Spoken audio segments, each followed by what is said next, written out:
Vamos entonces a dos cosas más que quería conversar. Ahora, este es nuestro break econométrico, entre comillas, y nuestro break econométrico acá va a ser simplemente para repasar cosas que van a tener que hacer cuando hagan la tarea 3, que van a ser tratar de hacer alguna cosa en la cual apliquen algo de lo que hemos visto acá, ¿ok?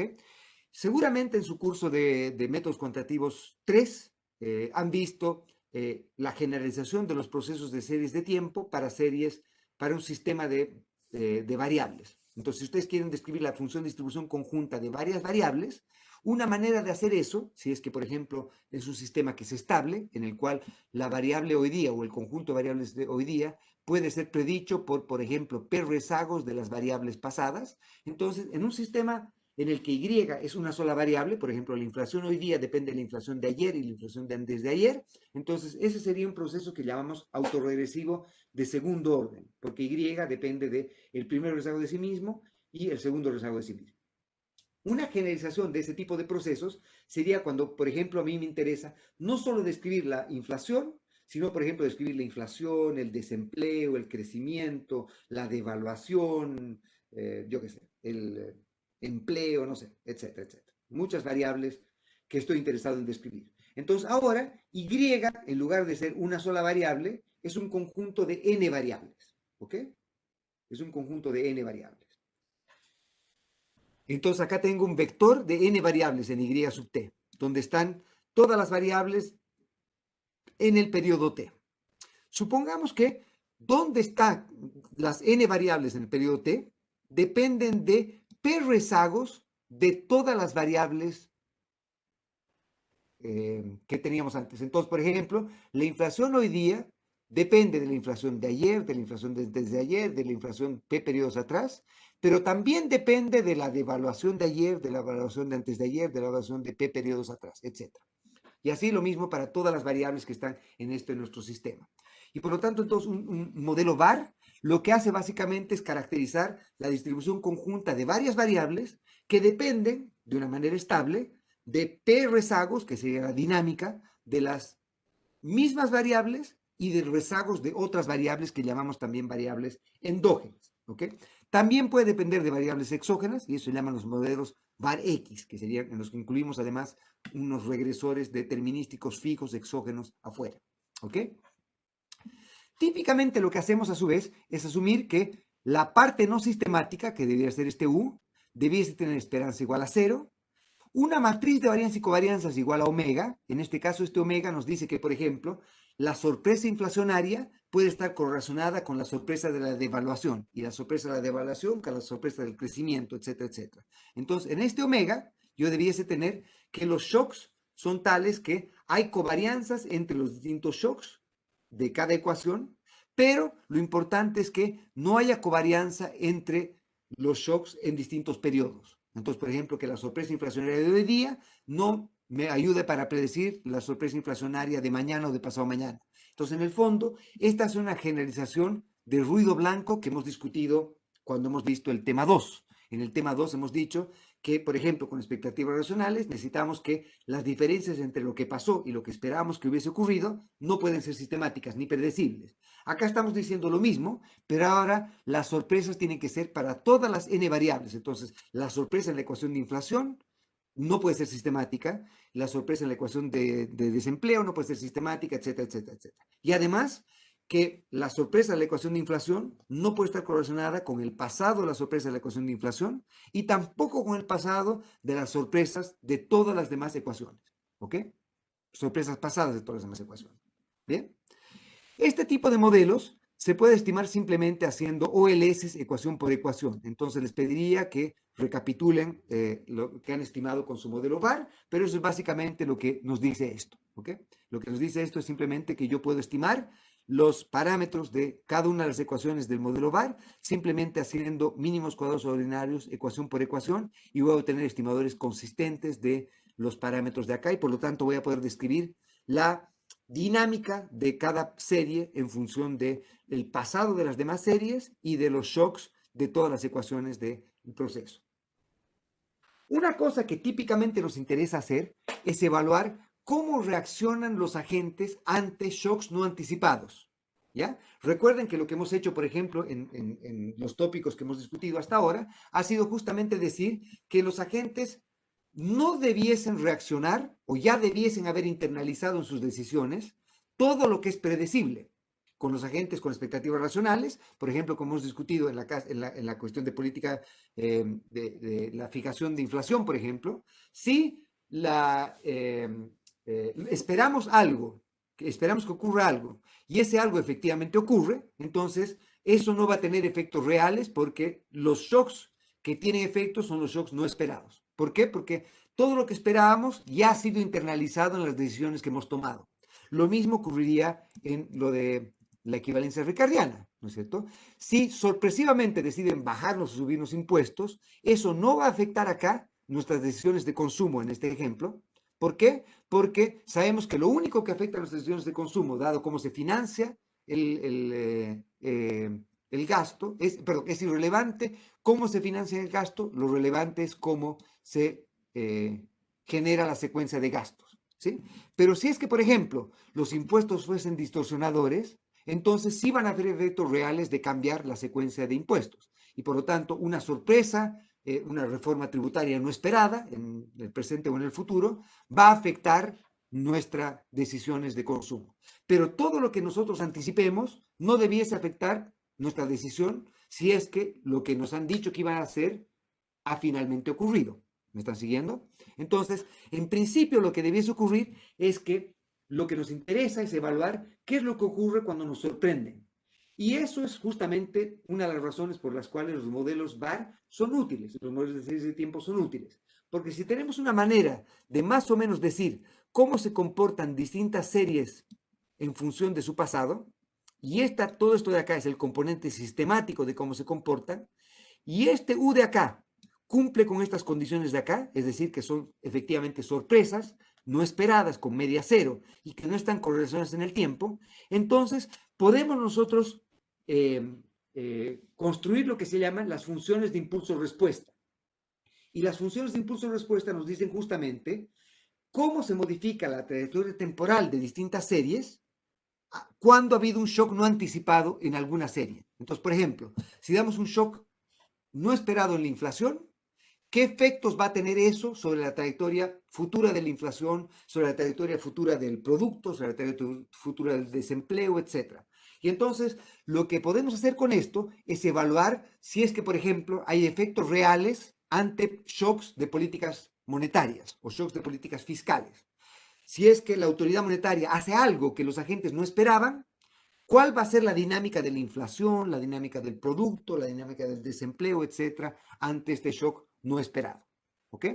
Y eso es lo que hacemos cuando hacemos funciones de impulso-respuesta. Es tratar de ver cuáles son las consecuencias intertemporales de shocks no esperados y cómo los agentes en principio reaccionan ante estos shocks. Obviamente, para que efectivamente la función de impulso-respuesta responda a esa pregunta, necesitamos que este modelo sea, entre comillas, estructural. Es decir, que este shock que ha ocurrido en el periodo T sea un shock que ocurre hoy día y nunca más ocurra, para que sea efectivamente una sorpresa.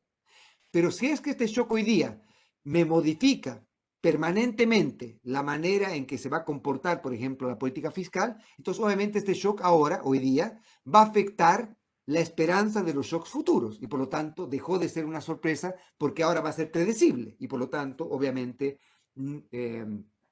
no va a modificar el comportamiento de los agentes. ¿Me siguen? Entonces lo que necesito es que sea una sorpresa de un periodo y que el siguiente periodo, por ejemplo, el Banco Central hoy día diga, miren, muchachos, yo les he dicho que la tasa de interés iba a ser 3%, pero la tasa de interés va a ser 4% hoy día.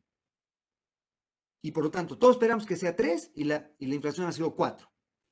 Pero el próximo periodo, el Banco Central nos dice, pero, ¿sabes qué? Me he arrepentido. La inflación va a volver a 3. ¿Me siguen? Entonces, hemos hecho un shock que es transitorio y que ha ocurrido solamente en el periodo T. Y por lo tanto es una sorpresa que nos ha agarrado totalmente por sorpresa, pero no nos ha cambiado la estructura futura de los shocks. La estructura futura de los shocks ha vuelto a ser lo que esperábamos siempre. La pregunta es, ¿cómo este impulso no esperado nos ha afectado hoy día? Y si es que las variables tienen esta persistencia, entonces lo que va a ocurrir es que Si es que Y hoy día ha cambiado fruto del shock, quiere decir que el Y de mañana, como dependía de el Y de hoy día y el Y de hoy día ha cambiado por el shock de hoy día, quiere decir que el Y de mañana también va a cambiar y el de pasado mañana también va a cambiar, etc. Entonces, la función de impulso-respuesta nos dice cuán duraderos son los shocks transitorios. Entonces, por ejemplo, en un sistema que es dinámicamente estable, los shocks transitorios van a tender a disiparse. Y en un sistema en el que, por ejemplo, la política monetaria sea neutral, el shock de política monetaria no va a tener efectos reales, no va a afectar el producto, no va a afectar el consumo, etcétera, etcétera. Entonces, acá tenemos una manera en la que podemos testear efectividad de sorpresas de políticas monetarias, políticas fiscales, evaluando las funciones de impulso-respuesta. La manera más simple y no necesariamente la más correcta de evaluar estas funciones de impulso-respuesta es utilizando lo que se llama la descomposición de Cholesky a la matriz de varianza y covarianzas omega. ¿Por qué queremos hacer eso? La idea es, como decía antes, omega era la matriz de varianza y covarianzas de los shocks, ¿no es cierto? Y por lo tanto, si es que omega no es una matriz que es identidad, lo que nos está diciendo eso es que, por ejemplo, el shock de la ecuación de tasa de interés está correlacionado con el shock de la ecuación de inflación, por decir algo. Y el shock de la ecuación de inflación está correlacionado con el shock de la ecuación de producto. Entonces, por ejemplo, si es que yo hago un shock no esperado en la ecuación de la tasa de interés o de la inflación, por ejemplo, hay un shock inflacionario no esperado, ¿sí? Lo que va a ocurrir es que si es que ese shock de inflación está correlacionado con el shock de producto, por ejemplo, o el shock de tasa de interés, entonces lo que va a ocurrir es que esta sorpresa inflacionaria contemporáneamente también va a crearme una sorpresa de tasa de interés y una sorpresa en la ecuación de producto y una sorpresa en la ecuación de desempleo, etcétera, porque estos shocks están correlacionados entre sí. Y por lo tanto, eso que yo quería medir, que era, ¿qué ocurriría si es que hay un shock puro de política monetaria? Es decir, hay un shock que afecta solo a la política monetaria y no afecta a nadie más. Entonces, como los shocks de todas las ecuaciones están correlacionados, yo no podría evaluar cuál es el efecto de este shock puro de política monetaria, porque cuando yo cambie el shock de la ecuación de política monetaria, lamentablemente van a estar moviéndose otros shocks también, y por lo tanto no voy a poder evaluar el shock puro. Entonces, una manera de tratar de identificar los efectos de shocks puros es tratar de descomponer esta matriz omega y tratar de decir que hay una estructura temporal respecto a cómo se van sucediendo los shocks. Entonces, por ejemplo, se dice que algunos shocks son shocks puros y se colocan, por ejemplo, y se ordena el modelo VAR, se ordena del modo del shock en teoría más puro, o la variable que tiene el shock más puro, hasta la variable en la que los shocks dependen de los shocks de las demás. ¿Okay? Entonces, funciones de impulso-respuesta en principio tratan de responder esta pregunta existencial número 1. ¿Cómo cambiaría el comportamiento de los agentes si es que se enfrentan ante un shock, una sorpresa no anticipada y transitoria? Fundamental que sea transitoria. No estamos cambiando las reglas del juego, sino que simplemente hubo, por casualidad, yo qué sé, hoy día hubo una inundación, mañana la vida va a estar maravillosa y hermosa, no ha habido ningún otro shock, o el Banco Central hizo una locura y al día siguiente dijo me retracto, o el gobierno hizo una locura que nadie esperaba y al día siguiente dijo recapacité y vuelvo a la promesa que había hecho antes. Entonces lo que estamos tratando de ver es cómo algo que no tiene estructura afecta la dinámica de las demás series. Y bajo expectativas racionales, esta sería una manera de poder medir estos efectos. ¿Ok? Bien, déjeme ahora terminar simplemente discutiendo un concepto que hemos hablado en el curso hasta ahora. Y hemos presentado ya la idea de la crítica de Lucas. ¿Se acuerdan? ¿No es cierto? Y lo que hemos dicho de la crítica de Lucas es que la crítica de Lucas nos decía que si es que cambian la ley de movimiento de los estados, si cambia la ley de movimiento de una variable que nos sirve para tomar decisiones, y somos agentes que son forward looking, entonces no es necesario que cambie hoy día algo. Basta con que nosotros sepamos que va a cambiar mañana o que creamos que va a cambiar mañana el comportamiento de alguna gente y eso va a hacer que nosotros cambiemos nuestro comportamiento hoy día. ¿Sí? Eso es lo poderoso de esta historia. Entonces, por ejemplo, en el ejemplo que tenemos acá, lo que importa para la fijación de tasas de interés, por ejemplo, la tasa de interés se fija hoy día, ¿no es cierto? La tasa de interés se fija hoy día, y lo que importa para la fijación de la tasa de interés a la cual se va a comprometer el gobierno a pagarnos el próximo periodo, es cómo esperamos que sean la oferta total de manzanas mañana, o el PIB de mañana, y cuánto el gobierno va a tomar del PIB de mañana, ¿no es cierto? Y así se determina lo que va a ocurrir hoy día. Si es que estuviésemos en un entorno con incertidumbre, entonces la tasa de interés que se va a fijar hoy día va a depender de lo que esperamos que ocurra en el futuro. ¿Me sigue? Va a depender de la esperanza de esto en el futuro. Vamos a ver eso cuando veamos los modelos con incertidumbre en las próximas clases. Pero en el caso entonces en que ocurre esto, las decisiones que tomamos hoy día dependen de lo que creemos que va a pasar mañana. Y por lo tanto entonces no es necesario que el gobierno, no reaccionamos solamente a lo que el gobierno hace hoy día, sino reaccionamos también a lo que el gobierno creemos que va a ser mañana, a lo que el gobierno o la autoridad dice que va a ser mañana, o a lo que el gobierno, o lo que creemos que va a ser mañana. Y por lo tanto entonces nuestras decisiones hoy día dependen de nuestra percepción de lo que va a ocurrir en el futuro. ¿Ok? Y por lo tanto, entonces, si por ejemplo el gobierno nos dice que va a hacer una reforma laboral, que va a ser más costoso despedir a los trabajadores mañana, por ejemplo, y nosotros creemos que el gobierno efectivamente va a hacer eso, nosotros hoy día ya internalizamos que va a ser, que es más costoso contratar hoy día. ¿Por qué es más costoso contratar hoy día? Porque sabemos que la decisión de contratación que hagamos hoy día va a afectar a la decisión o al costo de despido que tengamos mañana. Y por lo tanto, entonces, hoy día tomaremos decisiones de contratar menos gente de las que hubiésemos contratado si es que va a ser más costoso despedir mañana. ¿Me siguen? Y por lo tanto, entonces, esta cuestión que puede tener, esta política que puede tener, no estoy discutiendo acá intenciones, que puede tener una intención maravillosa o terrible, puede ser, la intención puede ser siniestra o no. Lo que estoy discutiendo simplemente es el efecto que va a tener la decisión esta. Y la política esta, por ejemplo, toda política en la que anunciemos que vamos a hacer algo, anunciamos que, por ejemplo, vamos a reformar el sistema de FPs, eso obviamente, y si hay una probabilidad distinta a cero de que ocurra eso va a afectar las decisiones de ahorro que tengamos, obviamente.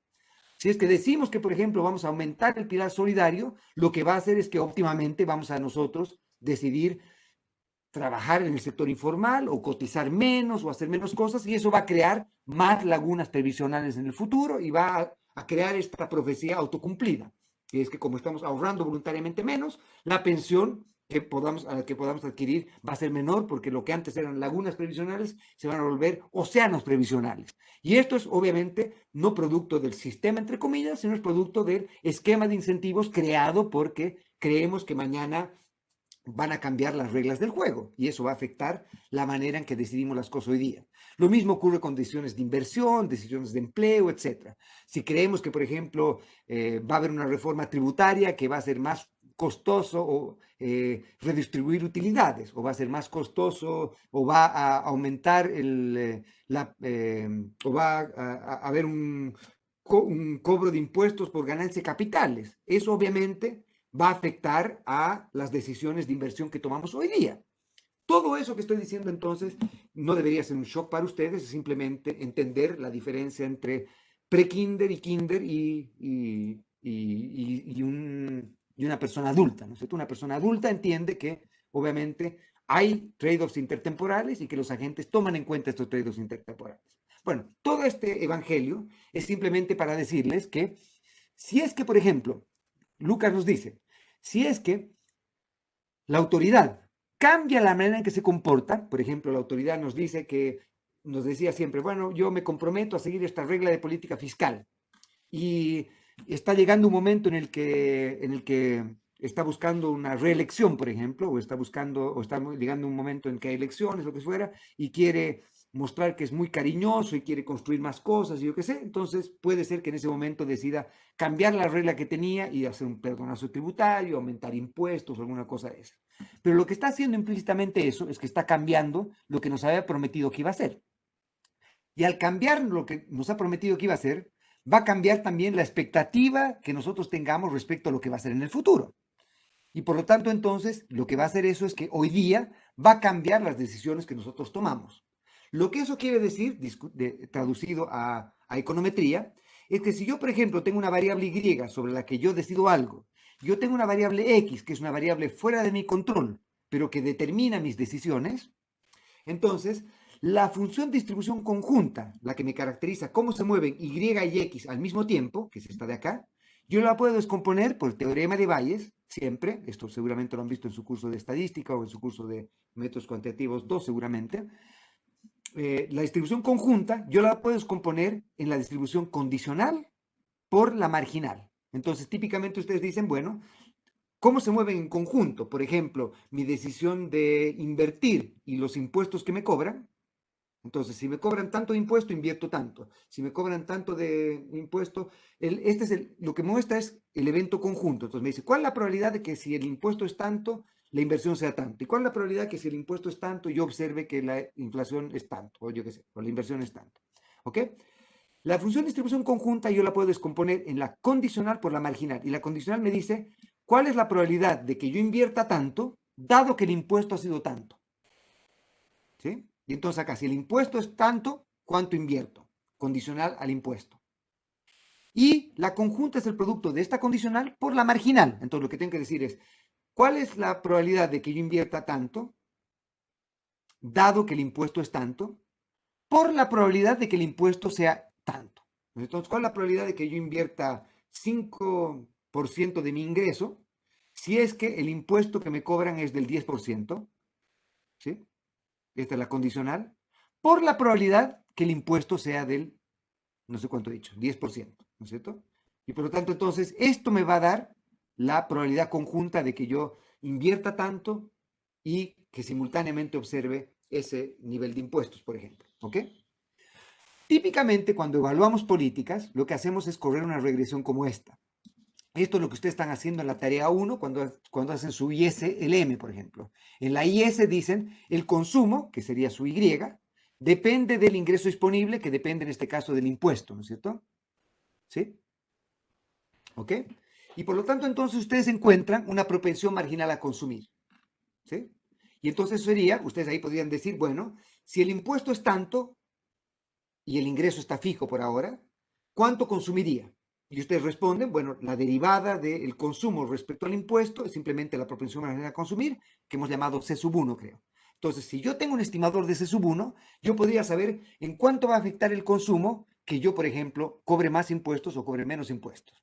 O lo que es lo mismo, dado que tenía ese C sub 1, yo podría derivar el multiplicador keynesiano del gasto y por lo tanto sabría que cuando aumento el gasto, cuánto debiese esperar que aumente el producto de acuerdo a la ISLN, ¿no es cierto? Bueno, ahora, el problema que tenemos es que como estamos viendo en esta parte del curso, el aumentar el gasto o aumentar los impuestos no es algo que hacemos en un espacio sin historia. Típicamente lo que ocurre es que nosotros aumentamos impuestos o aumentamos gasto de gobierno respecto a lo que hemos dicho que íbamos a hacer.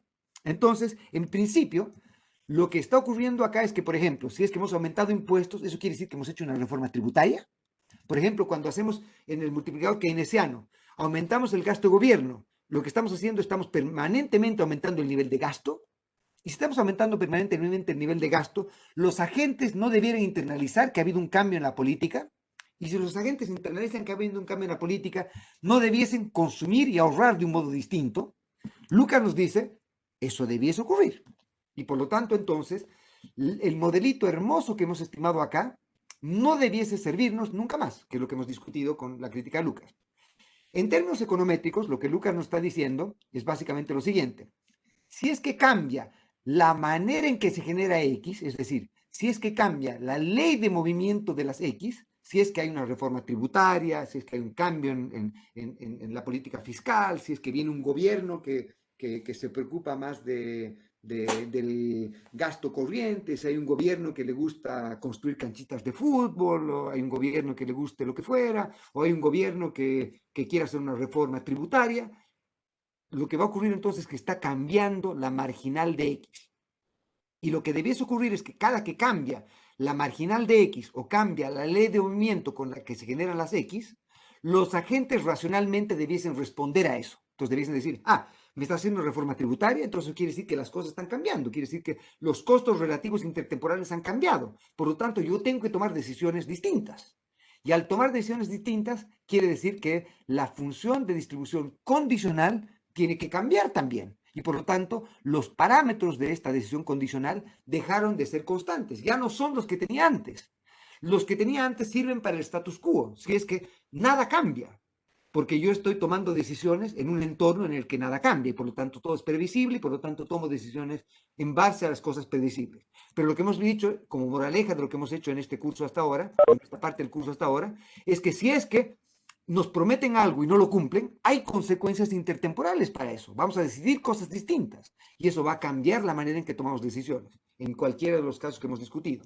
Y por lo tanto, entonces, lo que debiese ocurrir es que la condicional de y en x debiese cambiar cuando cambia la marginal de x. O desde un punto de vista económico, si cambia la ley de movimiento de las x, debiese cambiar la policy function o la respuesta óptima de y condicional en x. Desde un punto de vista econométrico, entonces, decimos que cuando los parámetros de la condicional de y en x son función de los parámetros de la marginal de x, es decir, los parámetros θ2 de la marginal de x y los parámetros θ1 de la condicional de y en x, tienen alguna relación, que es lo que habíamos visto cuando hemos hecho el ejemplo de la crítica de Lucas, ¿se acuerdan? Cuando hemos hecho el ejemplo de la crítica de Lucas, hemos visto que el parámetro de la forma reducida, entre comillas, dependía del parámetro de la forma estructural y dependía de la ley de movimiento de las x. Si cambiaba la ley de movimiento de las x, cambiaba la relación de y con x. Y por lo tanto, en ese caso, decimos que los parámetros no son libres de variación, que los parámetros de la marginal, perdón, de la condicional, θ1, que son los parámetros de interés, no son libres de variación de los parámetros de la marginal. Si la crítica a Lucas es una teoría, es una categoría científica y por lo tanto no metafísica, sino que es testeable, entonces debiésemos poder tener una manera de testear esto. Testear los casos en los cuales los parámetros de la marginal y la condicional son libres de variación de los parámetros de la condicional. El caso en que testeamos eso es lo que se llama exogeneidad débil. ¿Okay? Exogeneidad débil es el caso en el que tenemos que los parámetros de la marginal o de la condicional son libres de variación de los parámetros de la marginal. Entonces, si cambian los parámetros de la marginal, esto no afecta a los parámetros de la condicional. Y por lo tanto, entonces, este sería el caso en que tenemos que una variable se dice que es débilmente exógena a otra. ¿Okay? Después existen otros conceptos, el concepto de exogeneidad fuerte y el concepto de superexogeneidad. Superexogeneidad no es este concepto de Superman, sino es el concepto con el cual en principio tratamos de responder preguntas de qué ocurriría con el consumo, con la inversión, con el empleo, con el desempleo, si es que hacemos una reforma tributaria o anunciamos una reforma tributaria, por ejemplo. Entonces, acá estamos queriendo cambiar el status quo y queremos evaluar escenarios contrafactuales. ¿Cómo se comportarían los agentes si es que hacemos este cambio? Y para hacer eso y tratar de utilizar el pasado, necesitamos que la variable que estamos intentando cambiar sea lo que vamos a decir, libre de variación para el parámetro de interés, es decir, para el parámetro de la condicional. Y para evaluar eso, entonces, lo que tenemos que hacer es, quiero que recuerden ahora un poco lo que hemos discutido con la forma reducida y la forma estructural. ¿Ok? Entonces, supongo que ustedes tienen una función consumo, por decir algo, donde el consumo depende del ingreso disponible, o tiene una función para la inversión, donde la inversión depende de la tasa de interés, etc. ¿Ok? Y ahora, supongan que ustedes van a hacer una política que va a cambiar permanentemente la manera en que se fije o se determine la tasa de interés, o se cambien, o determine la secuencia de impuestos, va a haber una reforma tributaria. Entonces, lo que debiese ocurrir es que debiese reaccionar distinto a la gente ahora. Una manera de evaluar eso es tratar de ver si en el pasado ha habido alguna reforma en la cual ha ocurrido algo así. Entonces, por ejemplo, ha habido una reforma laboral o ha habido una reforma tributaria en la que ha cambiado la manera en que se generaban los impuestos, la manera en que se generaba, yo qué sé, la tasa de interés o lo que fuera, ¿no es cierto? La variable esta que queremos ver si es exógena, si es súper exógena. Y entonces lo que necesitamos es ver en el pasado si es que tenemos un modelo para la marginal de x, que sería simplemente la terminología que hemos hecho como un modelo, una forma reducida para x, o un modelito para x en función de unos regresores z, que nos dice cómo sería un buen modelo para x, que no dependa de y, es decir, que no sea un modelo de retroalimentación de ecuaciones simultáneas. Y eso lo vamos a llamar la marginal de X. ¿Ok? Para evaluar entonces la crítica de Lucas y ver si la crítica de Lucas ha funcionado o no en el pasado, lo que necesito es que cuando yo estime este modelo para X, en el pasado yo haya observado que haya habido inestabilidad en este proceso. Es decir, que si por ejemplo yo hago un test como el test de Chow de estabilidad de quiebre estructural, yo encuentre que rechazo la hipótesis nula de que no ha habido quiebre estructural. Es decir, que por ejemplo los parámetros han cambiado, los parámetros han sido inestables, etc. Yo tengo que mostrar que el proceso que genera las X en el pasado ha cambiado, ¿ya? Que ha cambiado, que ha sido inestable.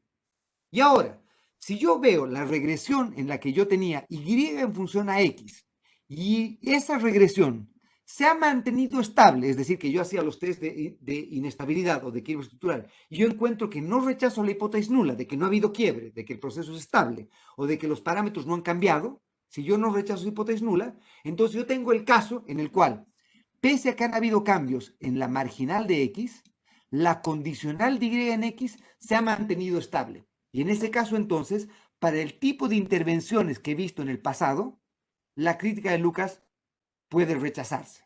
Y podría entonces tomar este proceso como una conjetura válida de cuál podría ser el efecto que tendría cambiar X, cuál sería el efecto que tendría en Y cambiar X. Pero si es que ha ocurrido que en el pasado la marginal de X ha sido inestable y además la condicional de Y en X también ha sido inestable, entonces obviamente yo digo, Bob Lucas, tu premio Nobel ha sido más que pagado, tienes toda la razón, mi viejo.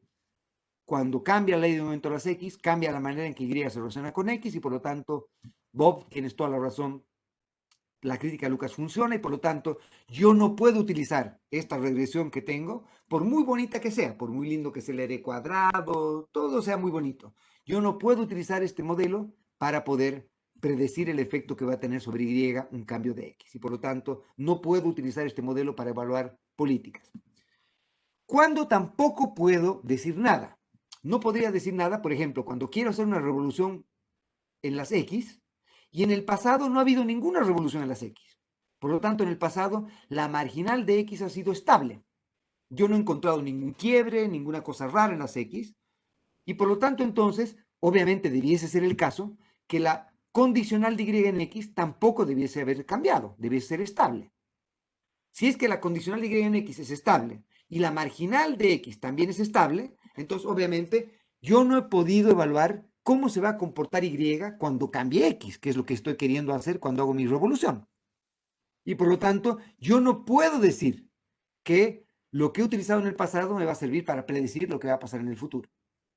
¿Ya? Obviamente también podría pasar que la marginal de X sea estable y la condicional de Y en X sea inestable. Difícil, pero digamos que podría ocurrir ese caso. Entonces, obviamente ahí, peor todavía, no puedo decir absolutamente nada. Ese modelo no es un modelo consistente con la realidad para describir cómo Y reacciona ante X, porque la respuesta de Y con X ha cambiado. Entonces puede ser por alguna no linealidad o alguna cosa que no he tomado en cuenta. ¿Estamos de acuerdo? Bien, entonces lo que tendrían que hacer es para evaluar superexogenidad, es por ejemplo en la ecuación que están estimando ahora para la tarea 1, esto lo van a hacer para la tarea 3, es evaluar que, por ejemplo, tienen que el proceso de la marginal de X ha sido inestable y evaluar si es que la condicional de Y en X ha sido estable o no. Si no ha sido estable, entonces es otra razón más para nuevamente guardar en el cofre de los recuerdos y ojalá de los malos recuerdos a nuestra ISLM. ¿Ok?